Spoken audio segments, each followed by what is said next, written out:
and rainy because I always feel guilty having people inside on a beautiful Saturday morning. So it's not so bad being stuck inside when it's not so nice out, right? In case you don't know who I am, I'm Leslie Ross, the Director of Children's Religious Education. In case you don't know why you're here, it's because you're teaching this year. So, just in case there's any ambiguity about that. You didn't sign up to do refreshments this year, you're in the classroom. We are recording today so that we can make this information available to the teachers who are not here today or who couldn't make it.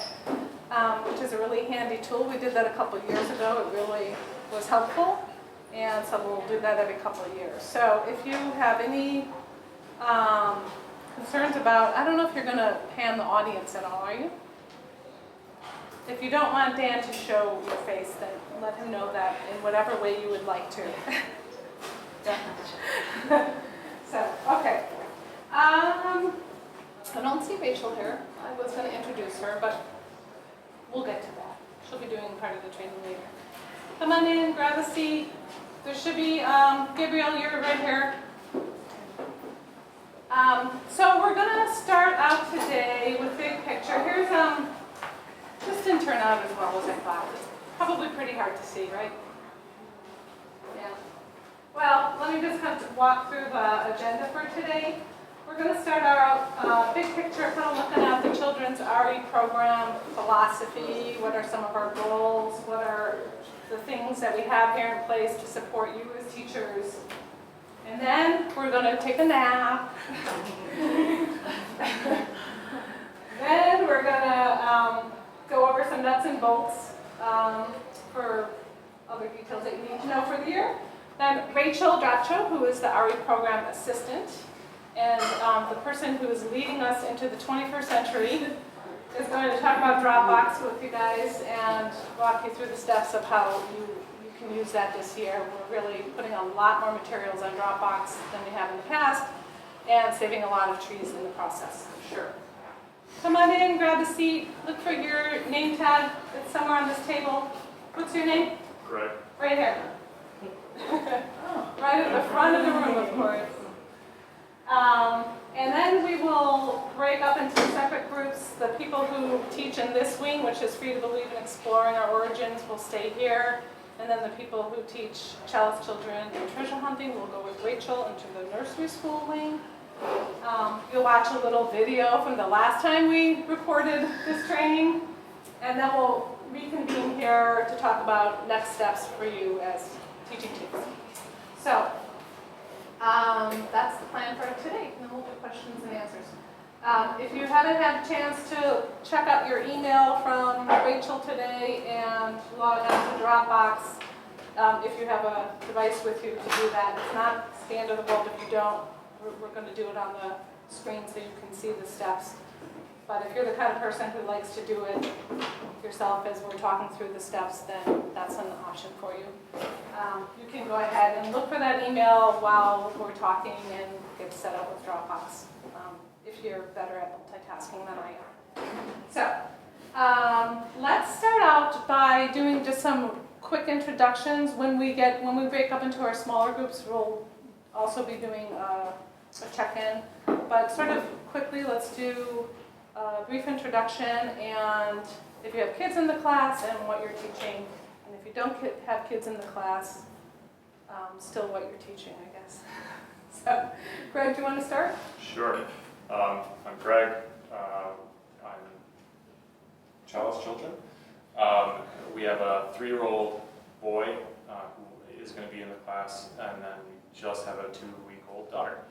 And I'm awake and I'm here. And you're here. Yeah, that's miracle. Cool. All right. Tim? I'm Tammy. I have a daughter. She's 4. She started Child's Children last year and I'll be returning this year. So, I'm Skylar doing Child's Children, and I have a son who's 3 and going to be in there also. I'm Julie, also in the Child's Children group here, and my 4-year-old will be in the class.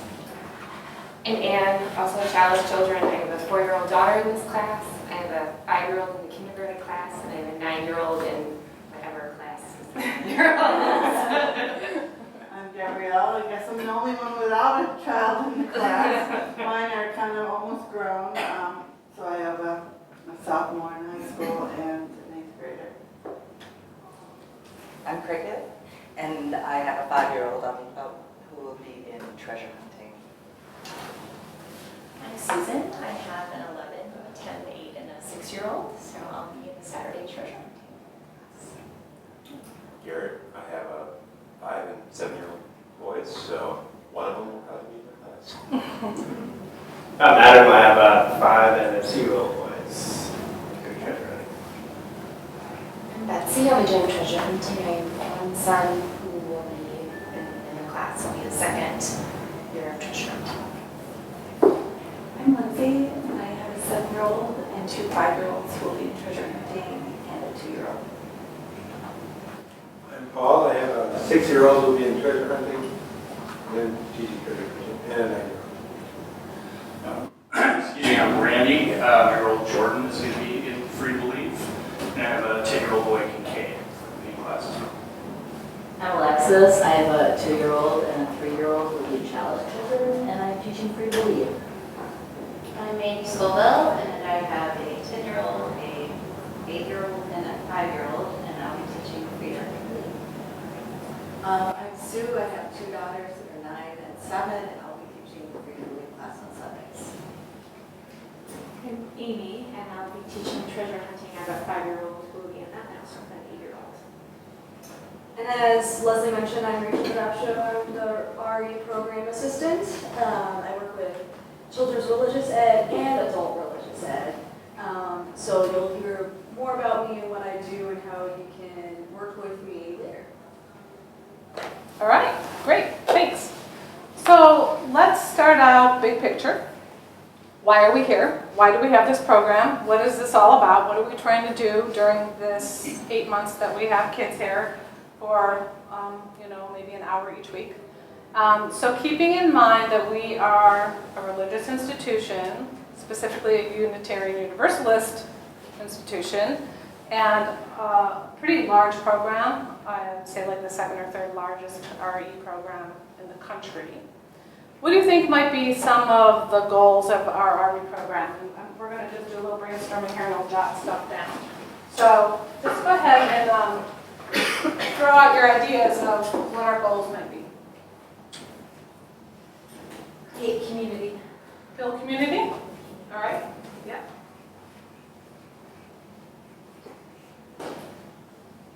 Build common understanding. Great. Common understanding.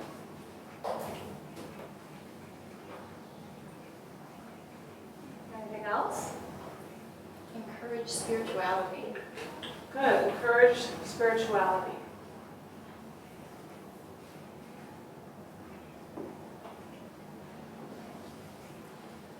I suppose,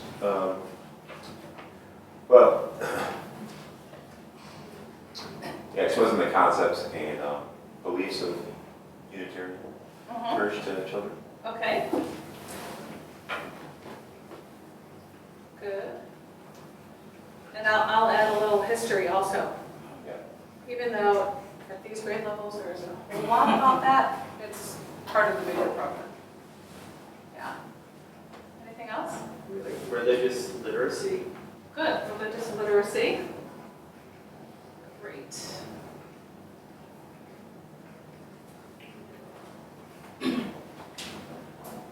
Fostering sort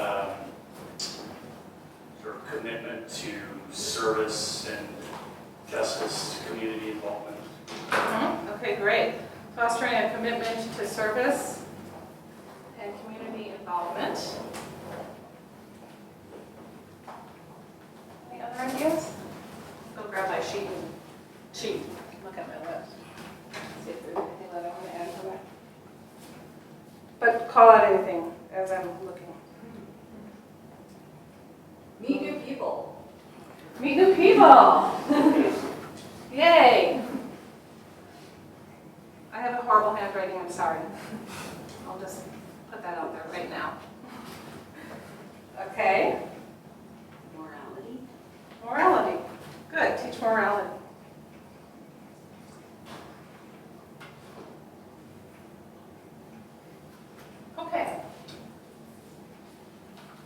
I think that covers all the basics. I'll just add here to teach critical thinking.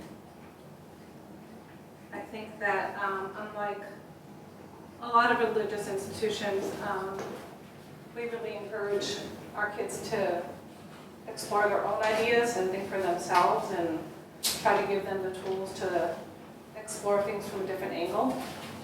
So critical thinking as well. So great. We've got community, common understanding, encourage spirituality, beliefs of Unitarian Universalists and our history, religious literacy, commitment to service, meeting new people, teaching morality, critical thinking. Those are really, I think those capture the biggies of what we're all about. So how do we go about that? Let me pull up the next picture. There's a couple different lenses, I think. Well, why did that happen? Hold on. To look at how we approach this, and like the first three that you guys mentioned are perfect. Community, common understanding, and encourage spirituality.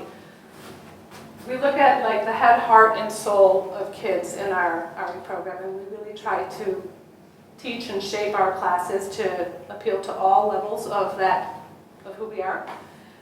So if you think of common understanding as sort of the head part, the intellectual part, the information, we have, I think, really, really great curricula to work with that has a lot of really good information. So there's substance in that way. In terms of interpersonal connections, community is the most important part of our classes. And I'm going to probably say that a few times during the year because it's really important to us that this place be a safe and loving and nurturing place for our kids. So always community will trump, I hate to even use that word now, I can't even use it anymore. Community will trump curriculum. Community is more important than curriculum. So if in any given class session, you're weighing between what seems to be the need of the community versus the content that you're supposed to go over, the needs of the community are what's most important. So, let's say for instance, if there were some sort of national tragedy and you know that that's very much on people's minds and it seems like an opportunity to kind of process that in your class, talk about that, that's more important than, talking about a piece of EU history or something like that. So the community, the heart part, the relationships that the kids have with each other, the relationships that the kids have to the adults is all really important to us.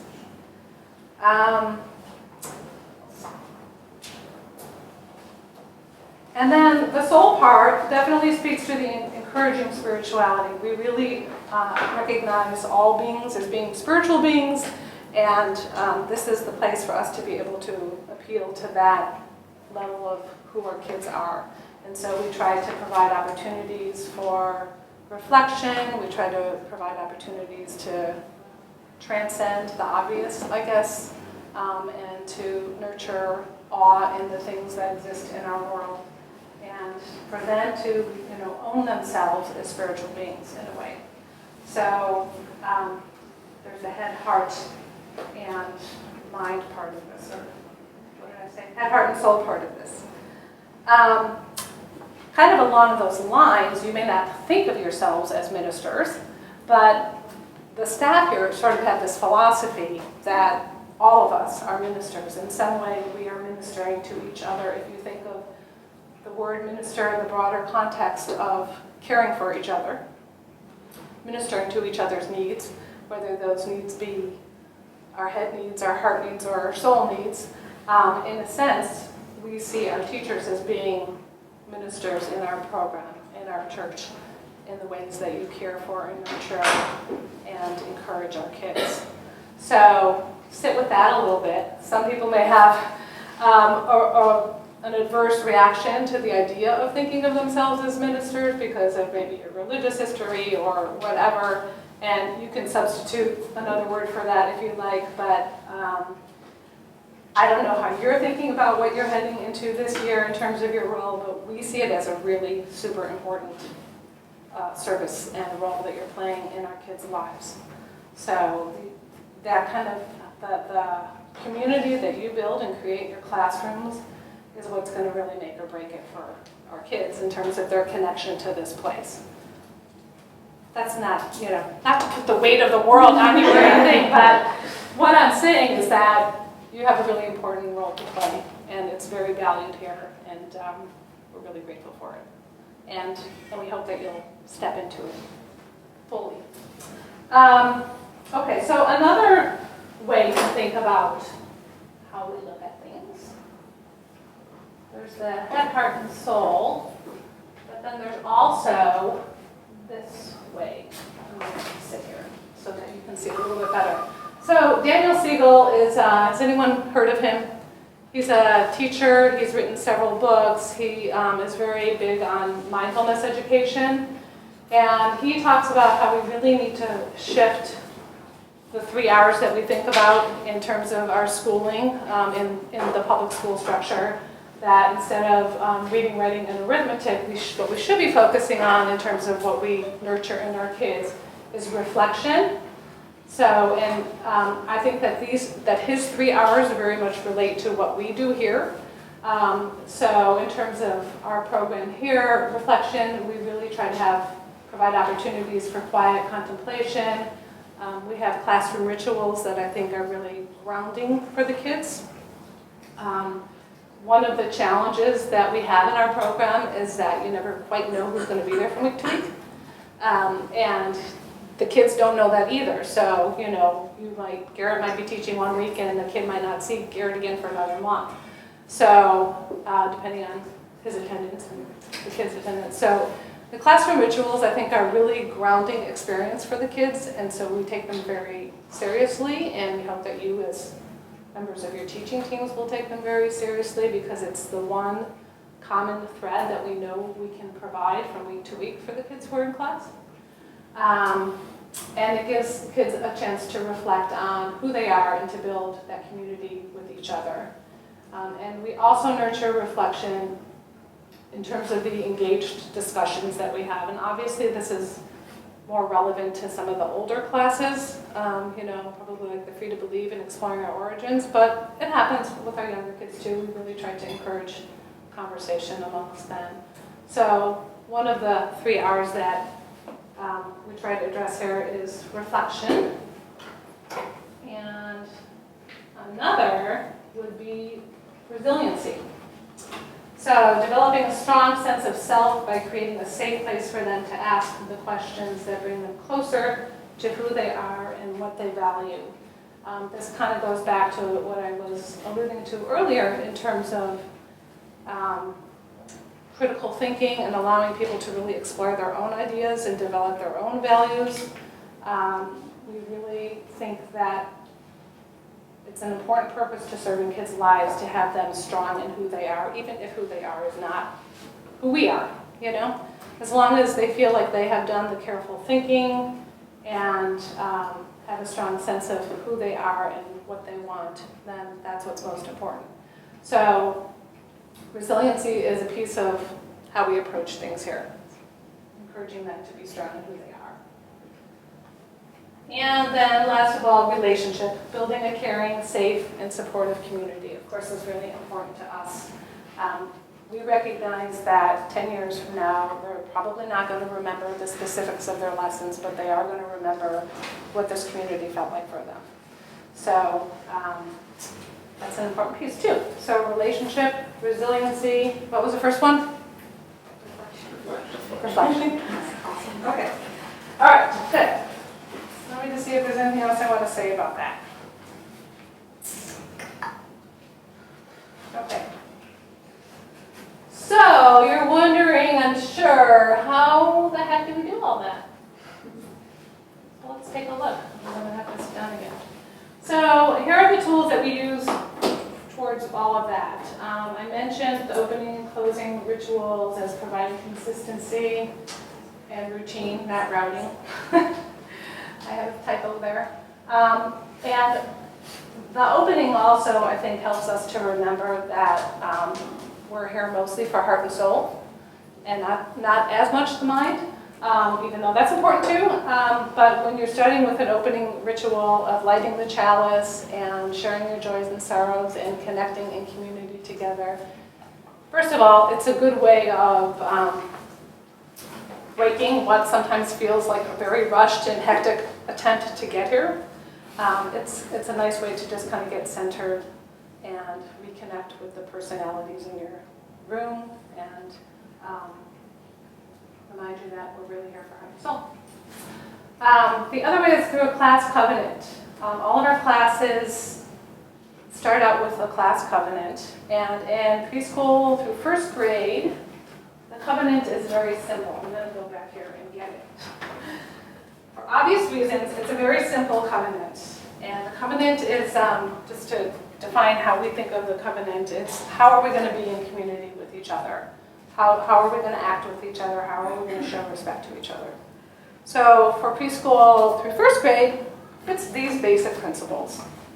Use your listening ears, keep your body calm, keep your voice quiet, keep your eyes watching. Very simple stuff. Every room will have these images in it somewhere, and this is something that you can refer to in terms of classroom management to remind them that this is how we're going to all be together.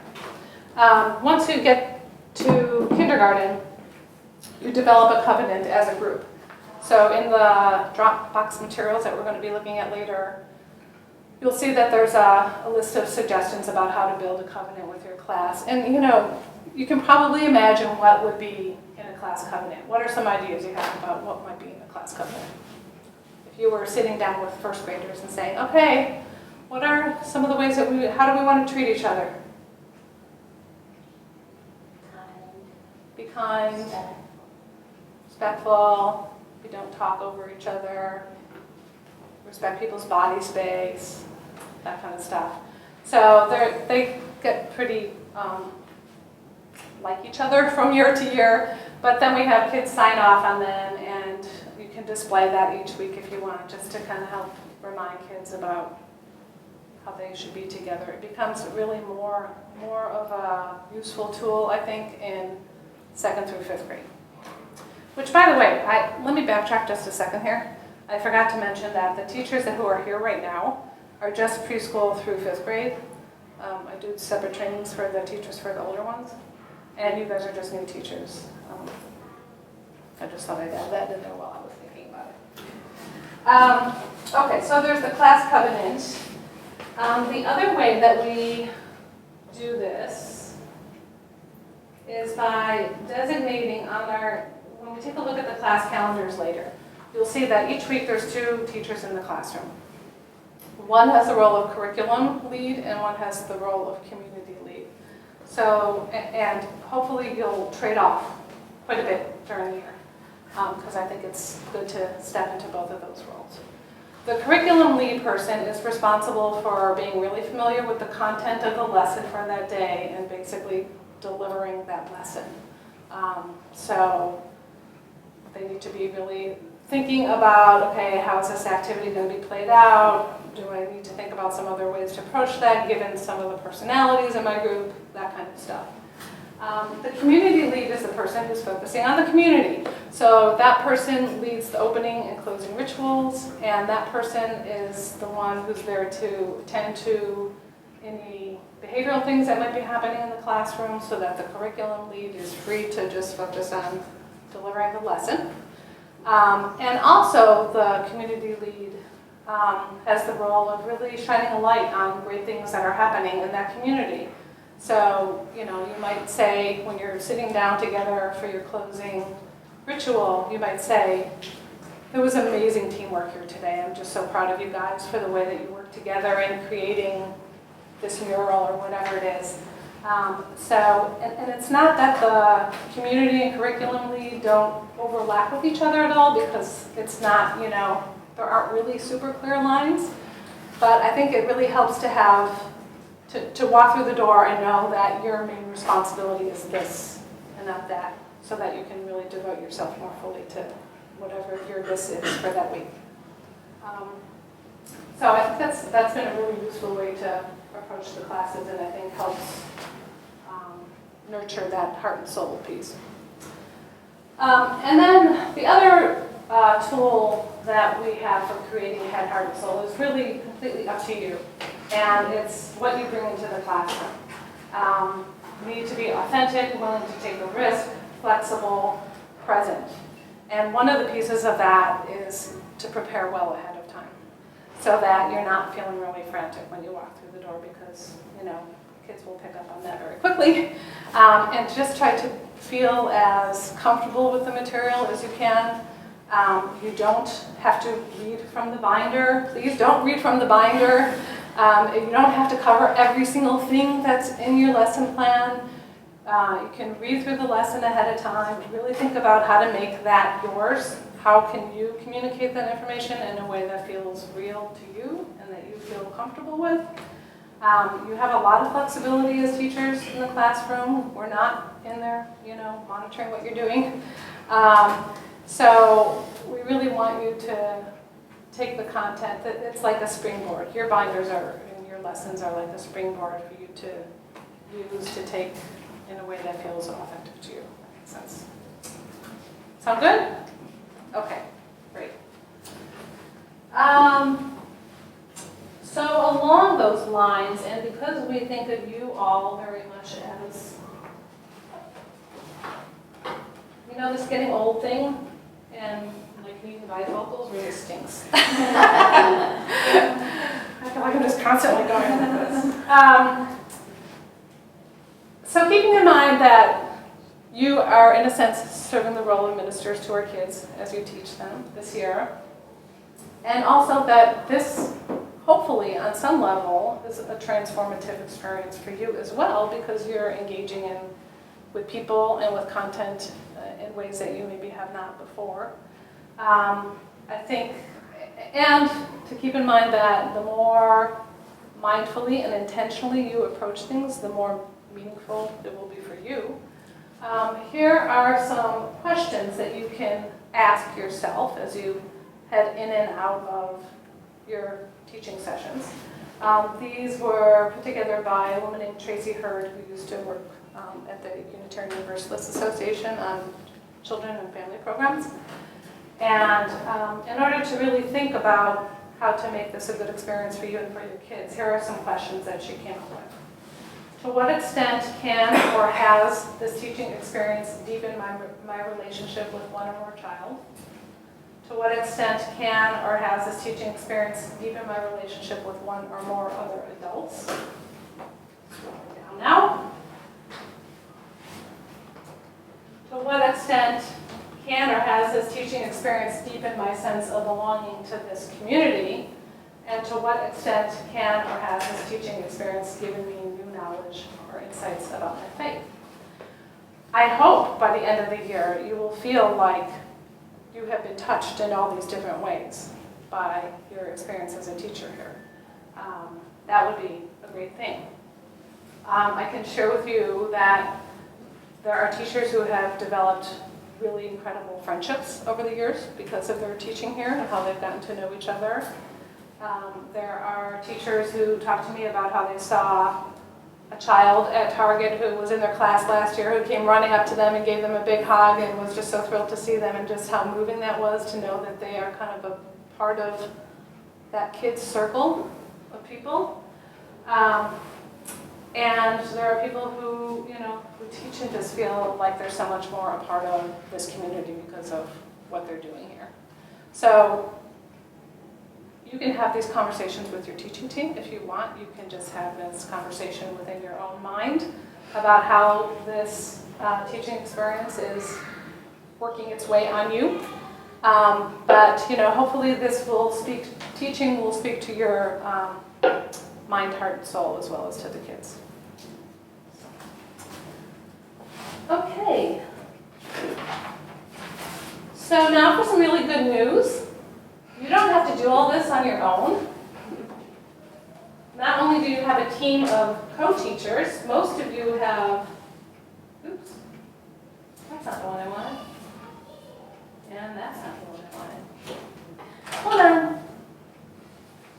I didn't bring it up yet. Talk amongst yourselves for just a moment.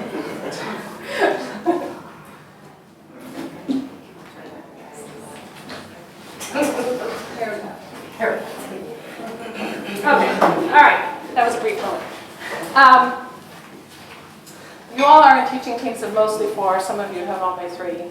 And you take turns teaching, 2 teachers on each week, 2 teachers off each week. You work out that calendar amongst yourselves. But in addition to your teaching team, you have a whole bunch of other people who are there to help you out. So I want to talk about what those different roles are. The first one is the classroom support coordinator, and there's a good chance that some or most of you have been contacted by a classroom support coordinator or have served as one over the years. The classroom support coordinator's role is a little bit different depending on the age. The only class for which we have snacks is the preschool class, Chalice Children.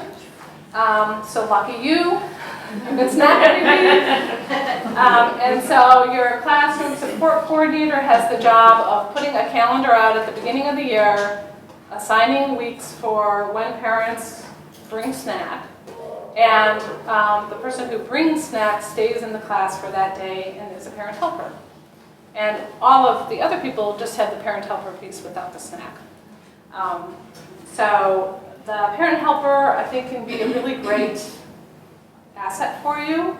And I would really encourage you to think about, as particularly the curriculum lead, to think about how can I best utilize my parent helper given the activities that we have planned for that day.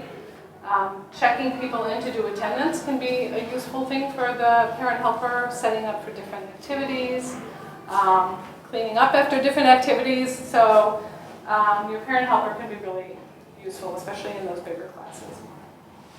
Please remember when you're doing your opening ritual to introduce your parent helper and to welcome them and thank them into the classroom.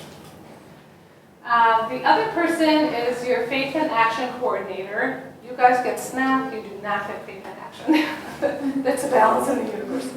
But for the other classes, we'll take a look at the calendar in a little bit, but you each have 2 Faith in Action activities scheduled during the year, 1 per semester. And the purpose of Faith in Action is to provide an opportunity for our kids to, the commitment to service piece, to get out into the community, or sometimes it's staying here, but in some way serving the community through maybe serving a meal at the homeless shelter, maybe making pet toys for the Humane Society, maybe making sandwiches to bring over to the Salvation Army. There's a whole wide variety of things. And your Faith in Action coordinator has the responsibility of planning that. So you don't. It's not your job to do that, just so you know. The classroom support, okay, so I also have parent helper here. So is there something else I want to say about classroom support coordinator? Okay, so let's say you're sick. It's Sunday morning, you're sick, and you are supposed to be the lead teacher, and you contact your teaching team to see if anyone can fill in for you, and nobody can, and you don't know what to do next. Your classroom support coordinator is your next person to call. So that's another role that the classroom support coordinator plays. If you're in a bind, you need someone else to fill in. Or let's say you just don't have enough teachers available to teach on a given weekend, because that happens as well. Your classroom support coordinator might be able to either fill in himself or herself, or ask parents to. I'll just interject here. There should be these charts on your table. If you haven't taken one, go look on there. You'll see the names of the classroom support coordinator and their email addresses, as well as the Faith in Action coordinator. And if you have trouble emailing them, ask me, and I'll give you their phone number. These also tell you who's on your teaching team and the room that you meet in.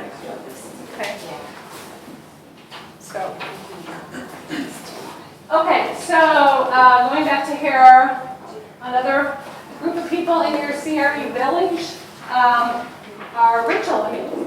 So we're always here as supports for you. Rachel does a great job of getting information to you about new people who have registered, or if you need a name tag made, you can ask Rachel for it. She puts together supplies for you each week. So she'll be in communication with you about the supplies that you need, or if there's something on your supply list that we don't have, or stuff like that. And, okay, we'll just give them Rachel. Then there's the RE greeters. So on Sundays, we have an RE greeter stationed at our table over here. On Saturdays, they're up at the entrance to the Landmark Auditorium. The RE greeter's role is to sign in visitors. People are allowed to visit up to 3 times before registering. So your interaction with that RE greeter may be that the greeter brings down a family. Let's say there's someone who is in 3rd grade who's visiting for that day. The greeter will bring that person down, the child and a parent, to your classroom, introduce you to the child, and then get them a name tag and stuff like that. That usually happens before service begins. People who sign in to visit usually will sign in before service begins, and then they'll go to the first part of service, and then they'll come back to your class. So RE greeters are there to help you. If someone just shows up to your class and you don't recognize them as a student in your class, and an RE greeter has not brought them to introduce them, then you would want to ask that parent, have you signed in with an RE greeter to be a visitor for today? The things that I can help with, I'm next on that circle. Any issues that you have about the curriculum, if you have any questions about the content or concerns about the content, you should let me know. If there are any behavioral issues in your classroom, that's something that you should let me know as well. And the sooner the better, because we take those things seriously because we want to build a healthy community. And so if there are any behavioral issues that need to be addressed, let's get on that sooner rather than later. We have ways to support that. We can have people who are trained teachers come in and observe and maybe give you a list of suggestions for how to do better classroom management or how to integrate a kid better, things like that. And we also have inclusion buddies that work with kids with special needs. So some of you may very well have an inclusion buddy in your classroom, and I'll be letting you know if you're one of those people. They work with our kids with special needs. There's usually 2 inclusion buddies assigned to one kid, and then they take turns. And their role really is to alleviate you guys of the need to be managing extra needs than you already have in your classroom, you know. So it may be just a matter of sitting and helping this child to integrate into the activity. Sometimes our kids are pretty removed from what you're actually doing, but they're physically present in the classroom, and that's really helpful for them. And so the inclusion body might just kind of be there with them to be a support person. So I'll be letting you know if you have any kids with special needs and if you have any inclusion buddies helping them out. The other thing that I can be a resource to you for is if there are teaching team issues. And I know that you are all awesome people, but teaching team issues come up, even amongst awesome people. So if you are having any concerns about your team, like, you know, a couple things that I can think of that have come up over the years are, I've emailed my team and this person just never responds. I have no idea if they're in the loop or not, or if they're going to be showing up or not. That's kind of a fairly common one. So I hope that as you're heading into this year that you'll take paying attention to your email seriously, because we use that as a means of communication a lot. As you say that, my email address is not correct in here. Okay. Excellent. Actually, yeah. They'll come up later. Yes. Okay. We'll check on that. Another thing would be like if a teacher didn't show up, or maybe had a pattern of showing up late, and so you weren't quite sure if they were going to show up at all, that kind of thing. So pay attention to your team. You are a community within the community, your teaching team, and I think the better you can communicate with each other, the stronger you'll be. Having said that, if you have any issues or concerns about your teaching team, please come to me and let me know, and we can work together on figuring out how to approach that. I will also be sending out an almost weekly teacher's news email just to kind of fill you in on things that are coming up. If there's information that I think would be helpful for you as teachers, I'll send it to you that way. And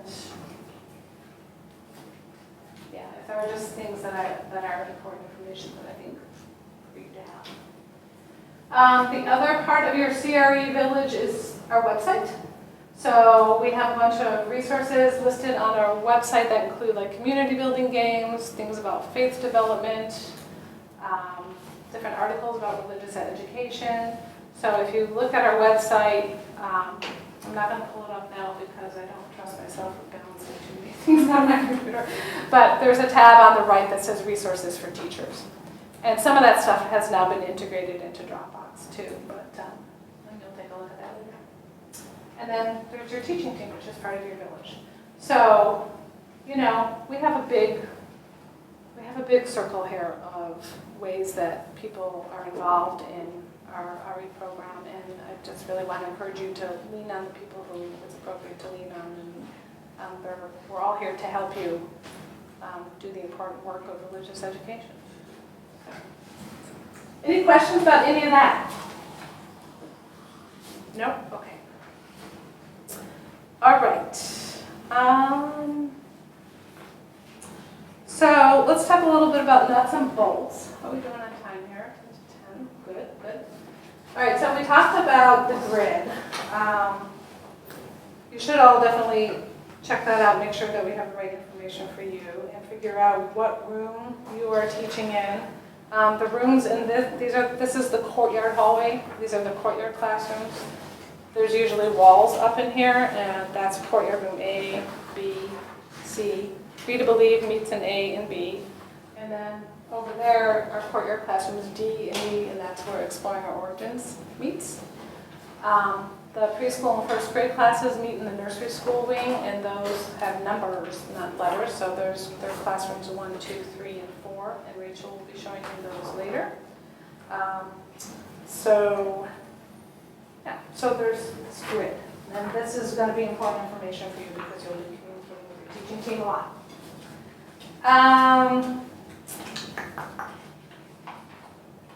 Let's talk a little bit about emails. So Rachel will show you how to access the email contact list for the parents of the kids in your class. There are 2 very specific times when you'll need to send emails. One is right before the start of classes. So we ask that teaching teams send a welcome email to all the parents of kids in your class, introducing yourselves and just welcoming them to the new school year, maybe telling them a little bit about the curriculum and what you're looking forward to. And so when you get together with your teaching teams, which we'll talk about later, you can decide who's going to send that out.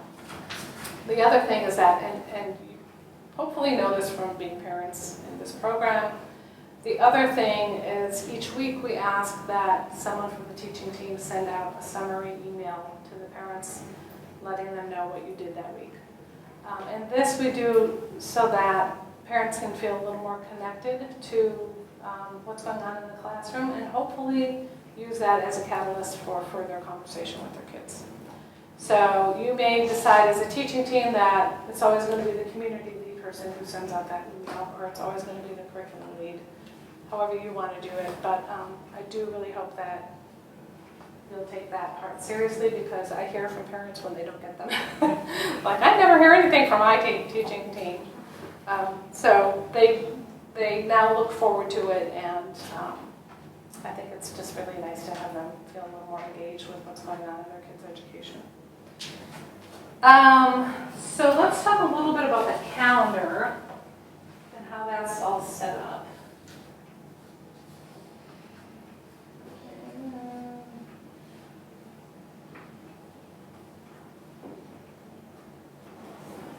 Okay, so because we have a really large program with lots of moving parts, we put the calendar together for you for the year. So every week you have a very specific lesson to teach. It doesn't mean that you can't switch that if you need to, but we hope that you'll reserve that for only the most significant needs, because that gets a little crazy making for Rachel, who has to then provide supplies for 30 classes. And that calendar is not in paper today. That's going to be Right. accessed through Dropbox. So don't try to find it in your bucket. It's not there. Yeah.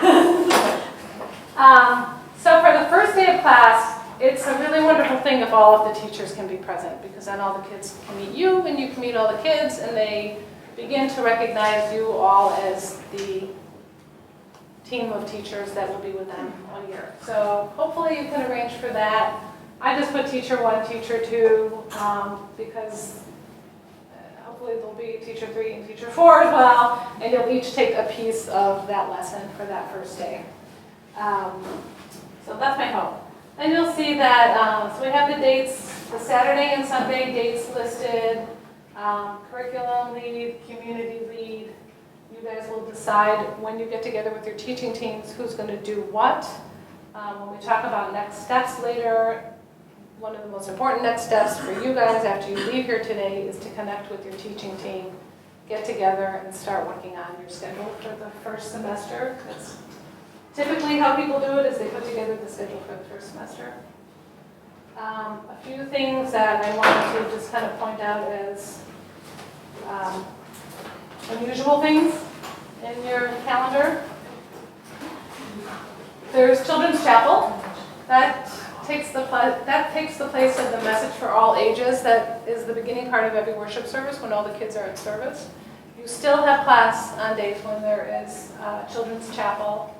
On Saturdays, Children's Chapel will meet down in the HM auditorium, and on Sundays it will meet in the Landmark auditorium. That's me and the kids preschool through 5th grade, and whoever else might be helping me that weekend.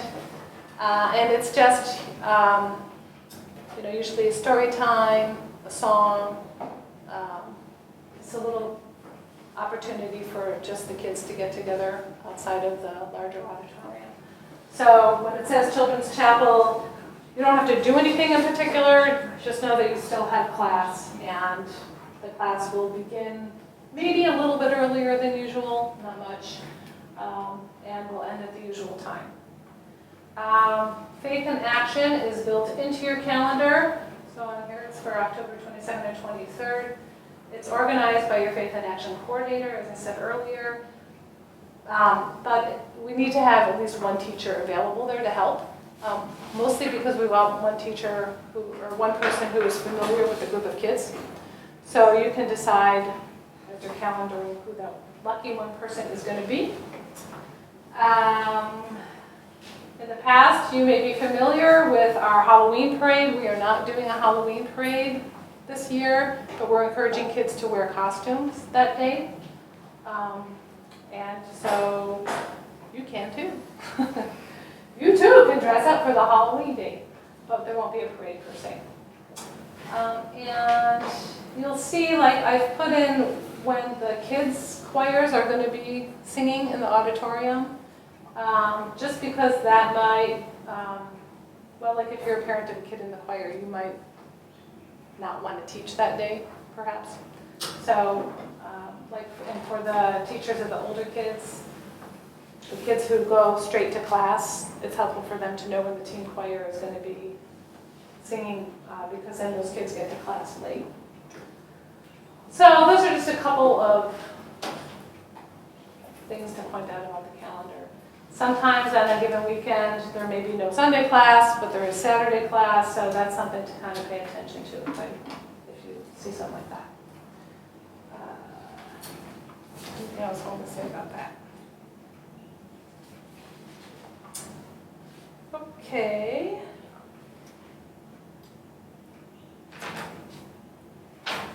I do want to add that you have name tags. You'll have a basket with name tags in your closets, and I really want to encourage you to use them throughout the year. It's really helpful for the parent helper to know kids' names. It's helpful for visiting families to know each other's names. It's actually also helpful for Rachel and I to know your names, because we'll have 105 teachers, and I don't know about you, but I'm not that great with names, so it's really helpful for me to be able to address teachers by name, and your name tags are very helpful that way. So if you need any name tags, let Rachel know. She can always make more.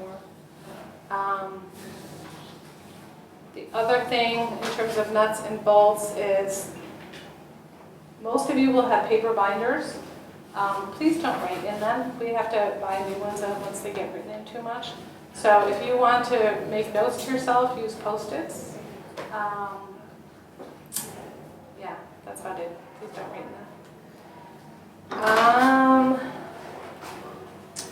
There are adaptations. It seems like a lot of the curricula that you guys are using was developed by people outside of FUS, except for Exploring Our Origins. That was developed in-house. And it was, you'll notice as you start reading through them that a lot of them are written for smaller churches. We're very odd in the way that we have to do things here because of our size. And so they kind of assume that kids will be trickling in. They don't have kids starting out in service. And so they have like entering activities and things like that. We don't do entering activities because everyone arrives together after they've been in service for the message for all ages. So there'll be parts that you can skip in your lessons and just kind of get right into the activity for the day. Sometimes, the people who are teaching treasure hunting, you may have notes from me from at the beginning of each lesson because I've tweaked things over the years and maybe came up with a different book idea or a different activity idea. So pay attention to those things. I think it's really useful to read the introduction to the curriculum so you have a sense of what their big picture thinking was as they wrote the curriculum. So, if you can take the time to do that, that would be great. And I think that is about it. The one other thing that's in my nuts and bolts piece is parents are always welcome to stay in the classroom. So, this is particularly true for the younger kids who are having a harder time separating from their parents. They are always welcome to stay in the classroom if that's what's most comforting for their kid. So just know that you may have other parents in the classroom with you. So, okay, any questions on any of that before we head into Dropbox? All right, why don't we take 5 and get some coffee or water or grapes or whatever, and then